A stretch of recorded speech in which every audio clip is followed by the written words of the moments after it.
Sophie Aram, bonjour. Bonjour. Donc on va déjà commencer par être très clair, on se connaît. Oui, on se connaît bien. Presque dire qu'on est amis. Mais On c'est va vrai, carrément dire qu'on est amis. On peut dire, on peut tout dire. On peut tout dire, Ouais. donc on va se tutoyer, ça va être quand même beaucoup plus simple. Alors, donc tu es là pour la première du festival Libre et Debout, à la Passerelle à Florange. Donc, on va un peu te présenter.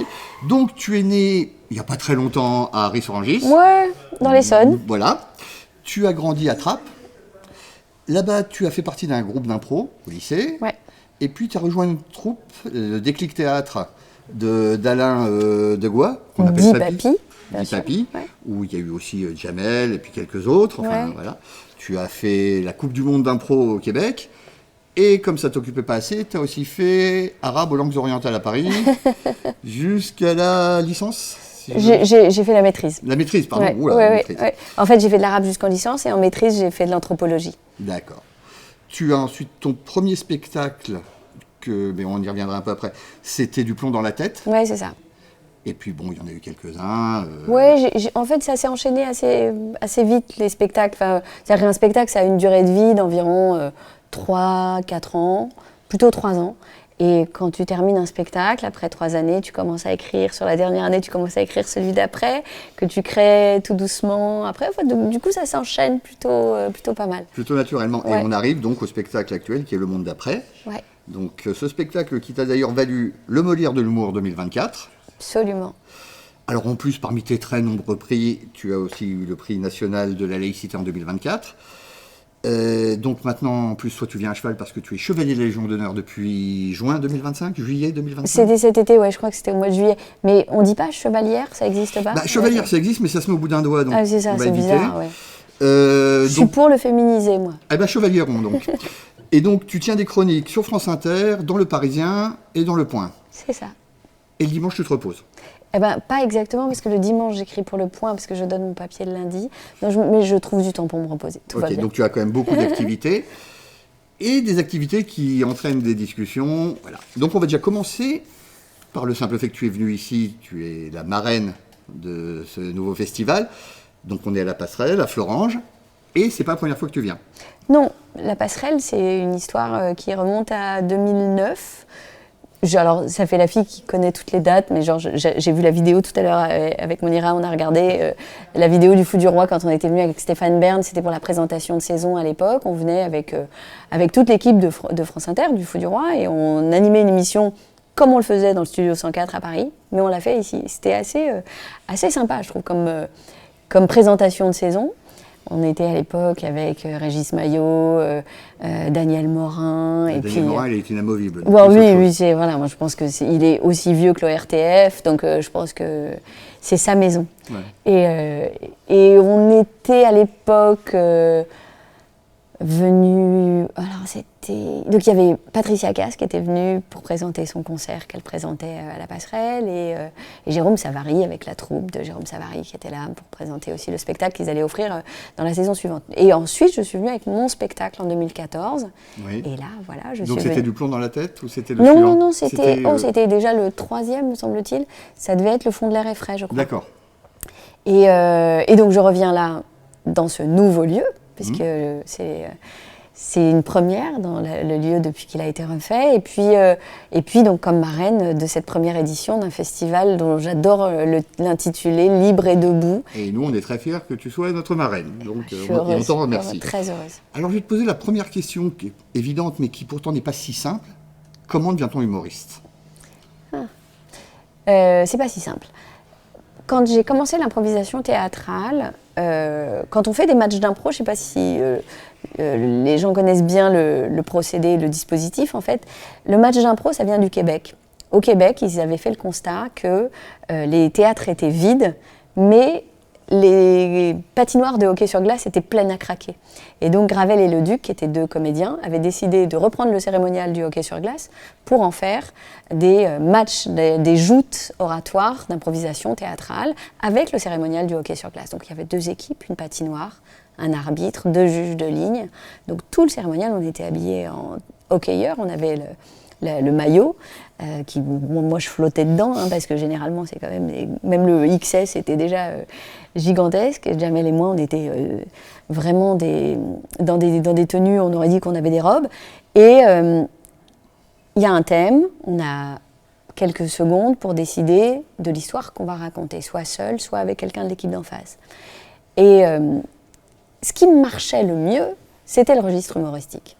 Alors, il pouvait avoir des registres en fonction de la catégorie, puisqu'il y avait une catégorie, ça pouvait être à la manière de la tragédie grecque, à manière de... Mais quand on n'avait pas de catégorie, quand c'était une catégorie libre, si on voulait marquer le point, puisque c'était quand même une compétition, c'était l'humour qui l'emportait.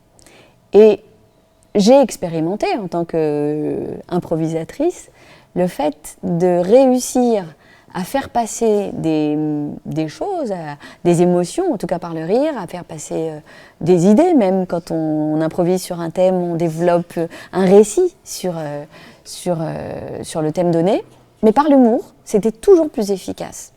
En tout cas, moi, j'avais plus de facilité. Donc, je m'étais dit que c'était un registre dans lequel je trouvais plutôt facilement ma place. Et ensuite, quand on fait un seul en scène, si je m'étais lancée dans un seul en scène qui n'était pas humoristique, je pense que j'aurais plus de mal à raconter mes histoires. D'accord, mais tu faisais pas partie de ces gens qui faisaient rigoler toute la classe petite, ou c'était déjà un peu dans ta nature? Ouais, j'étais un peu la bonne copine rigolote, quoi, parce que j'avais des grosses lunettes et pour pécho des mecs, c'était déjà compliqué, donc il fallait les faire rire. Ils avaient tendance à me taper sur l'épaule en me demandant le numéro de ma copine, mais c'est pas grave. Ça fait une formation. C'est ça. Alors, c'est pas un secret, tu écris avec Benoît Cambillard. Et là, c'est pareil, comment on fait pour écrire de l'humour à deux? Alors, avec Benoît, on se connaît depuis très très très longtemps, avant même d'être amoureux. On était dans la même compagnie de théâtre, donc on se connaît depuis une éternité. Et donc on a déjà travaillé ensemble. On était dans la même compagnie d'impro, on était dans la même compagnie de théâtre classique, puisque j'ai aussi une formation classique. Et donc on sait travailler ensemble. Et quand on écrit à deux, je trouve qu'il y a quelque chose qui est de l'ordre du ping-pong. Soit il me propose une idée, soit c'est moi qui propose l'idée. L'autre, alors on a une règle. On ne se dit jamais non. C'est-à-dire que je ne rejette jamais une idée. Parce que c'est frustrant, et puis parce que c'est pas parce que moi je pense que l'idée est mauvaise qu'elle l'est nécessairement, et puis parce qu'il faut la tester avant de la rejeter. Donc on a établi ça, c'est parce qu'on est pour la paix des ménages aussi, hein, c'est histoire de faire en sorte que notre couple tienne bon, et ça tient. Et donc en fait, on nourrit les choses, c'est-à-dire que si l'idée vient de lui, moi je vais essayer de proposer comment l'alimenter, comment la creuser, comment l'angle qui va nous permettre de la traiter, etc. Donc, ou alors c'est moi qui propose l'idée, on fait l'inverse. Voilà, c'est comme ça qu'on fonctionne. Alors c'est intéressant parce que il y a quelques années, j'étais amené à travailler sur Astérix, dans un tout à fait autre cadre, et on sait que Goscinny faisait rire Uderzo et Uderzo faisait rire Goscinny. Donc, est-ce que vous faites rire mutuellement quand vous proposez les idées? Est-ce que ça, c'est pas la base, justement? C'est important, oui, bien sûr, on se fait rire. Moi, je trouve qu'il et on est sur des registres différents. Donc, c'est quand même une complémentarité aussi qui est intéressante. Donc, alors peut-être aussi qui est liée à moi, mon milieu, à mes références culturelles, et puis à ma sensibilité, et puis qui n'est pas la même que lui, heureusement. Et puis au fait que je sois une femme, au fait que voilà, il y a plein de choses que je vais aborder différemment. Donc il y a plein de facteurs qui font que, lui me fait vraiment rire et je le fais rire aussi. Donc c'est chouette. D'accord. Et donc ça aide pour la construction du spectacle. Évidemment. Ok. Alors on va passer à des choses un tout petit peu plus politiques. C'est pas un gros mot. Non. Au contraire. Je vais te demander si, d'après toi, tu penses qu'il y a un humour de droite et un humour de gauche. Alors, moi, quand j'étais plus jeune, je ne savais même pas qu'il y avait de l'humour de droite. Alors, en fait, il y en a eu quand on était encore plus jeune, mais moi, je viens de la gauche, j'ai grandi dans une banlieue communiste, enfin dans une ville communiste, avec des profs communistes, et pour nous, on avait le monopole, en fait. On ne pensait même pas que c'était possible de faire des blagues de droite. Mais vraiment par sectarisme de gauche, parce qu'on était qu'entre nous en réalité. Après, je pense que la couleur politique qu'on a va orienter évidemment l'humour. Et moi, j'ai commencé les chroniques en 2010 sur France Inter, c'était Sarkozy président. Autant dire qu'on a tapé allègrement sur Sarkozy, sur Nadine Morano, une icône locale. Et puis sur plein d'autres. On a oublié, mais c'était Éric Besson, c'était Éric Woerth, c'était tous ces trucs-là. Enfin, Guénaud, Henri Guénaud, mais tout le temps. Enfin, l'homme blanc n'est pas assez rentré dans l'histoire, mais on lui a ressorti 1000 fois. Donc voilà. en fait, on s'adapte aussi à ce qu'on a en face. Et puis moi, venant de la gauche, je tapais plus facilement sur la droite.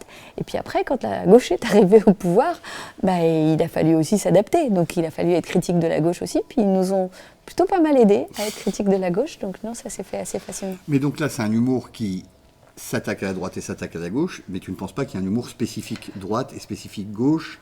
Non, je crois pas. Enfin, en tout cas, je raisonne pas comme ça. Je raisonne pas comme ça parce que moi, en fait, j'ai toujours dit d'où je parlais.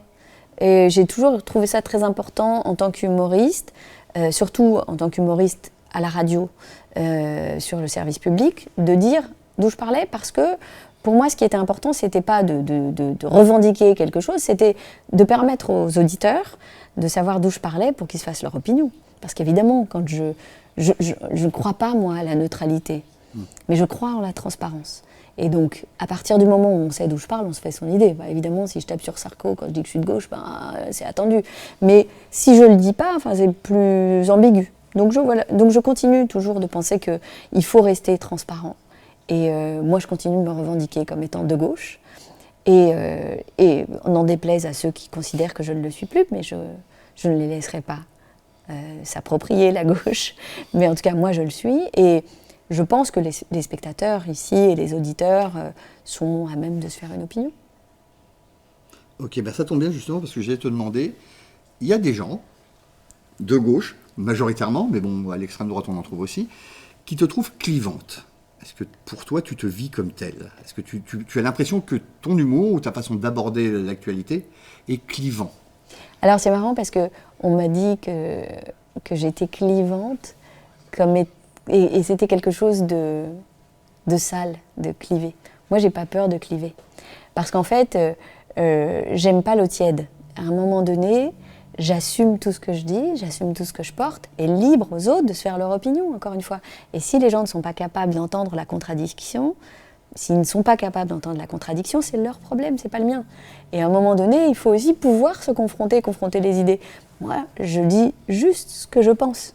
Je ne cherche pas à blesser, je ne cherche pas à heurter, je dis simplement comment moi je vois les choses.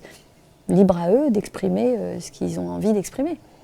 Et cliver, c'est pas grave. Non, donc c'est justement là, c'est donc la question qui vient naturellement. Ensuite, c'est l'humour est un champ formidable. Est-ce que tu te censures?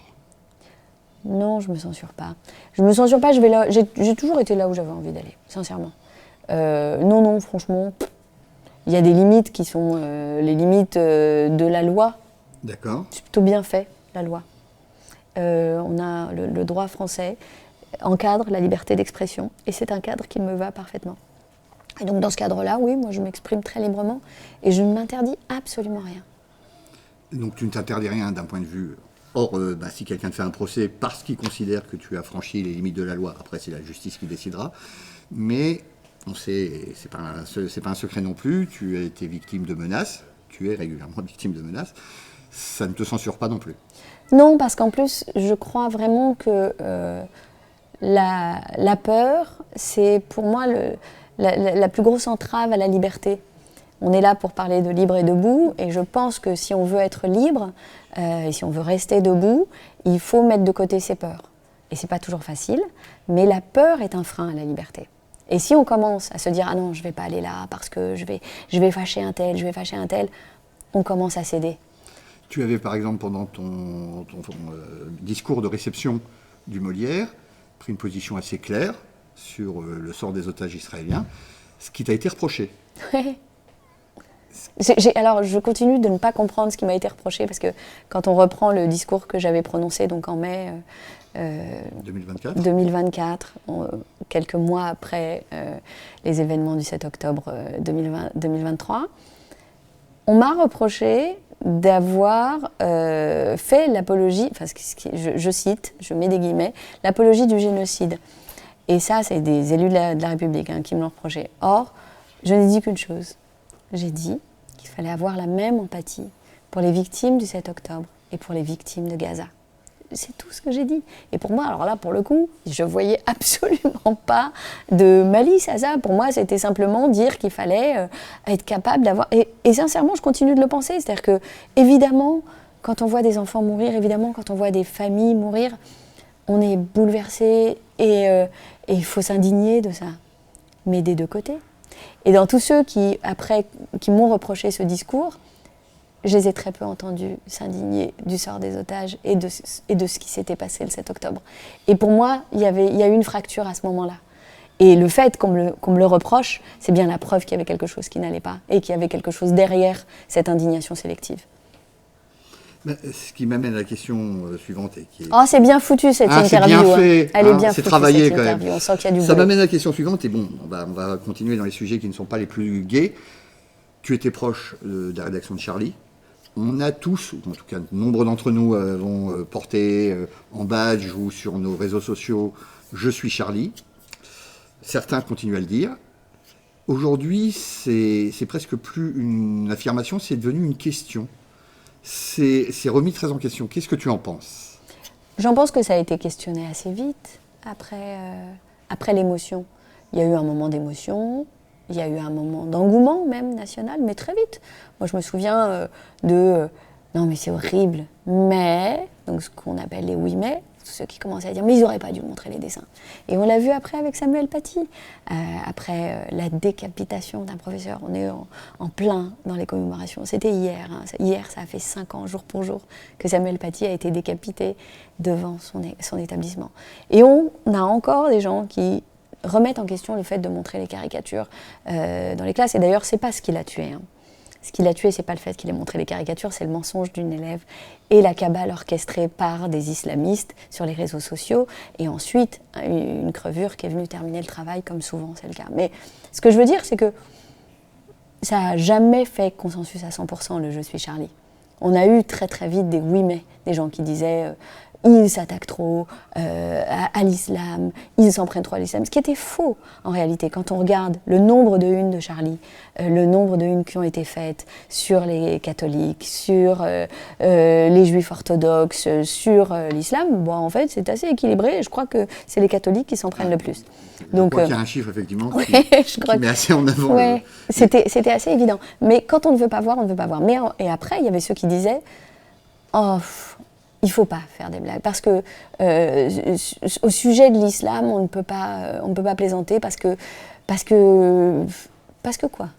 Parce qu'ils sont plus fragiles que les autres. C'est une forme de paternalisme. Pour moi, c'est un paternalisme, mais confondant, et c'est raciste. Ah oui. Moi, je suis fille de musulmans, j'ai grandi dans une famille musulmane, et pour moi, il n'y a pas plus raciste que ces considérations-là. Il n'y a pas plus raciste que le fait de considérer que des musulmans ne sont pas capables de rire, que des musulmans ne sont pas capables de comprendre l'humour, et qu'on ne pourrait pas faire des blagues parce qu'on les blesserait plus que d'autres. Ou simplement de tourner la tête. Ouais. On ne leur demande pas de se marrer, on demande la liberté de pouvoir se foutre de la gueule de tout le monde. Bon. On va arriver à la dernière question. Déjà? Bah oui. Bon, ça va trop vite. J'avais préparé, mais comme je le rappelle, mon stylo était tombé en panne. Donc tu ouvres la première édition du festival Libre et Debout. Donc tu aimes beaucoup le titre. Ouais. Moi aussi. Donc en tant que marraine, tu as un filleul. Ouais. Qu'est-ce que tu espères qu'il va devenir? Et qu'est-ce que c'est Libre et Debout? Bon, d'abord, Libre et Debout, je sens que comme marraine, je vais encore devoir faire des cadeaux aux anniversaires. Donc ça va obligé, encore me coûter de la thune. Ça, j'ai bien compris. Donc, à part les cadeaux d'anniversaire et le fait de lui tenir la main quand il aura des chagrins d'amour, ce qui compte pour moi en tant que marraine de ce festival, c'est d'accompagner un projet que je trouve important dans une région que je trouve touchante par son histoire de tout point de vue et dans une période dans laquelle c'est des sujets que je trouve vraiment importants. Le fait de se tenir debout, le fait de chérir la liberté et le fait de s'adresser à tous. Le fait de dire que la liberté, c'est pas simplement pour les humoristes, pour les caricaturistes, c'est l'affaire de tous. Et ma liberté à moi et ta liberté à toi et la liberté des spectateurs et la liberté de tous les autres, la liberté des Français, la liberté des personnes qui sont autour de nous, elle se chérit, elle se protège et elle se respecte. Bon, donc à l'année prochaine? Bah ouais, je serai là. Vous croyez que vous allez vous débarrasser de moi comme ça? Certainement mais alors pas. Là, je reviens. Merci beaucoup, Sophia. Je t'en prie, merci à toi.